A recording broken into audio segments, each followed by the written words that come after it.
Meus amigos, parece cena de filme repetido. O Ceará sai na frente, depois para de jogar praticamente completamente bizarro. E aí o time leva a virada e conhece a sua primeira derrota no Campeonato Brasileiro da Série A.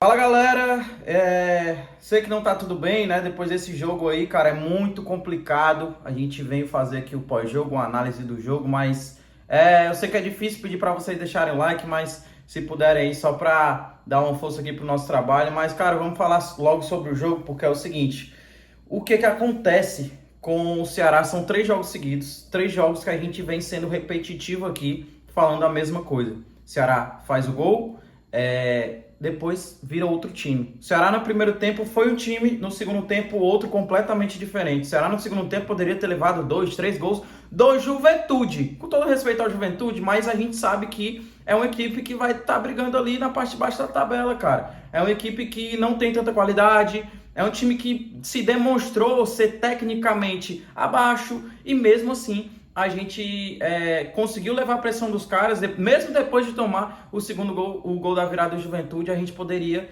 ter tomado mais gols, porque simplesmente parece que há uma pane, que todo mundo desliga, que ninguém sabe o que está acontecendo dentro de campo.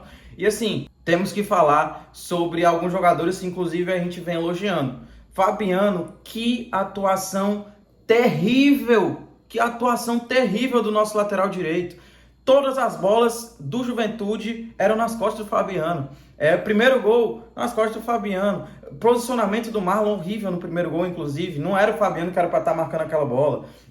Mas enfim, no jogo por todo, o Fabiano foi muito mal, muito mal. Não conseguiu marcar, não conseguiu dar combatividade, não conseguiu acertar um cruzamento praticamente. Eu acho que foi o pior jogo do Fabiano com a camisa do Ceará. E assim, a gente que já estava com o time todo remendado, todo desfalcado, pesou demais pra gente, porque o Fabiano é um dos nossos pilares, principalmente defensivo, o cara que é sempre combativo, que costuma se sobressair nos duelos físicos. Enfim, foi muito mal hoje.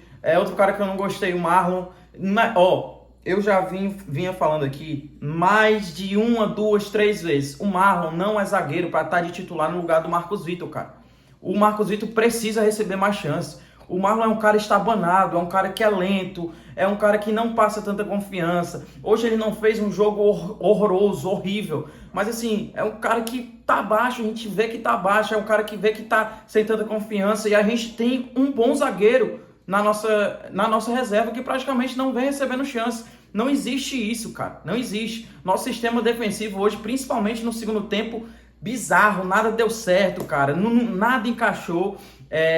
E assim, foi realmente um jogo terrível e um jogo que mostrou pra gente, realmente, como a gente já vinha falando aqui, que esse elenco enxuto do Ceará é algo que, na minha visão, na visão aqui da rapaziada aqui do canal, principalmente, é um elenco que, cara, precisava de mais reforços. A gente precisava de reforços pontuais de volante, a gente precisava de ponta. Hoje, a gente terminou o jogo com o João Vitor entrando, cara. Sim, nada contra o menino, o Fernando, assim, não comprometeu em nada, mas, tipo assim, ele não conseguiu ainda encaixar. Já tem 2, 3, sei lá quantos anos que a gente tenta vingar esse moleque aí, ele não consegue. Foi pro Japão, voltou, não, sabe? Nem no Sub-20, cara. No Sub-20 tem jogos que ele não é titular. Aí a gente tá contando com esse cara entrando num jogo de Série A. Galera, os erros que a gente cometeu lá atrás não serviu não. Não serviu não pra gente analisar, vislumbrar ali. Não vamos cometer novamente esses erros, porque no ano que a gente caiu, a gente tinha o Buiú entrando como solução. E esse ano, por mais que tivemos muitos desfalques e tal, mas o João Vitor entrar, cara, como solução pro jogo, pelo amor de Deus. A gente terminou o jogo com o Fernando Sobral cobrando a porra de uma falta, macho. O Fernando cobra... Oh, meu Deus do céu, eu errei aqui as palavras. Fernando Sobral, na última bola do jogo, bola perigosa, uma falta perigosa, Fernando Sobral foi cobrar a falta. É desencorajador, cara, é desencorajador. Mas basicamente, né, o jogo começou o Ceará tendo até 2 oportunidades meio que claras de gol, numa roubada de bola ali, a gente conseguiu no contra-ataque uma bola perigosa com o Galeano, né, que fez o chute, desviou e o goleiro fez uma grande defesa. Depois teve uma cabeçada do Éder. Depois o jogo se equilibrou melhor. no primeiro tempo, né? Ficou um jogo mais morno, e aí a partir dos 35 minutos mais ou menos, começou um jogo, vamos dizer, mais interessante, né? Em relação às chances criadas. Juventude começou a... Primeiro, Juventude teve ali totalmente o domínio, né? O controle da bola.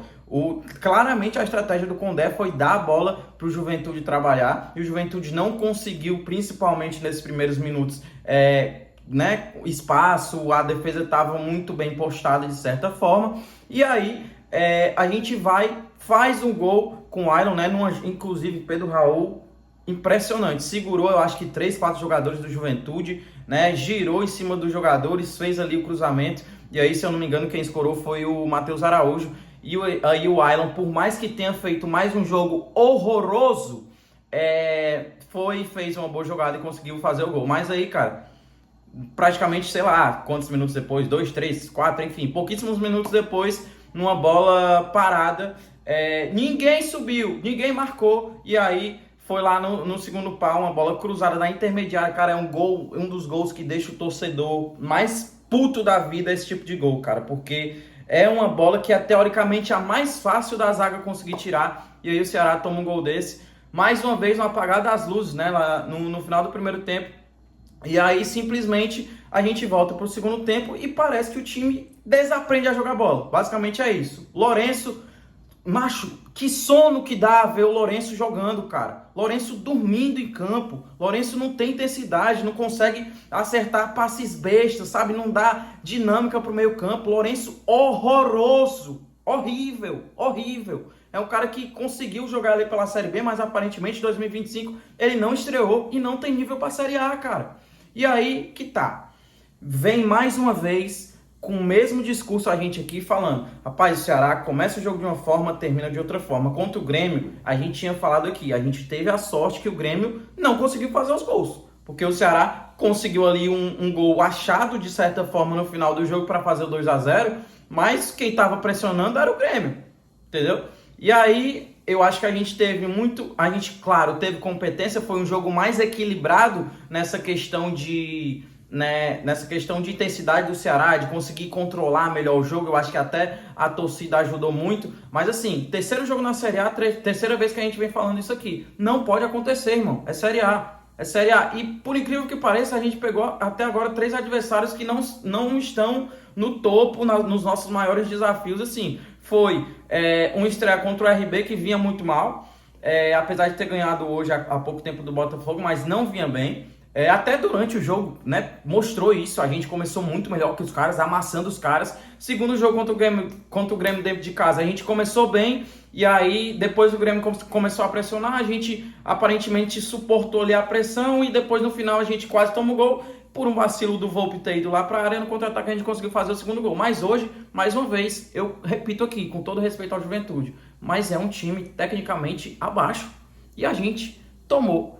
Não vou dizer um vareio, mas assim, a gente poderia ter tomado 3 gols, 4 gols, facilmente assim, cara, porque nossa zaga simplesmente estava desligada. Nosso sistema defensivo, cara, inoperante. Não parecia que não sabia se posicionar, não sabia dar combatividade, era bola cruzada dentro da área, era sempre um Deus nos acuda, bizarro, bizarro. Então assim, que fique mais uma vez a gente repetindo aqui, não sei o que falar além de o aprendizado, porque aparentemente é um time que consegue jogar, que começa geralmente o jogo controlando melhor as ações e que depois baixa tudo, irmão, e acabou.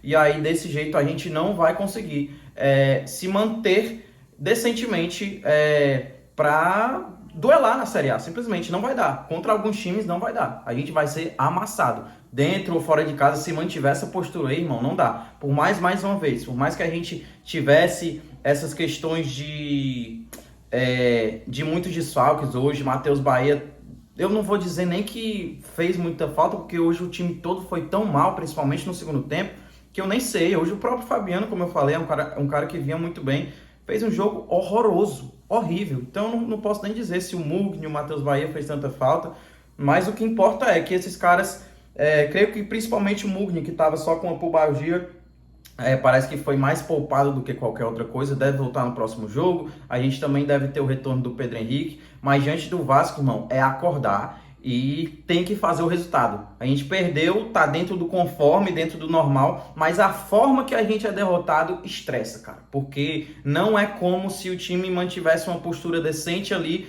É totalmente contrário. O time começa jogando minimamente bem, começa a controlar o jogo, depois controla melhor as ações, é um jogo mais morno e simplesmente faz o gol e acabou o jogo praticamente. Então, desse jeito não dá.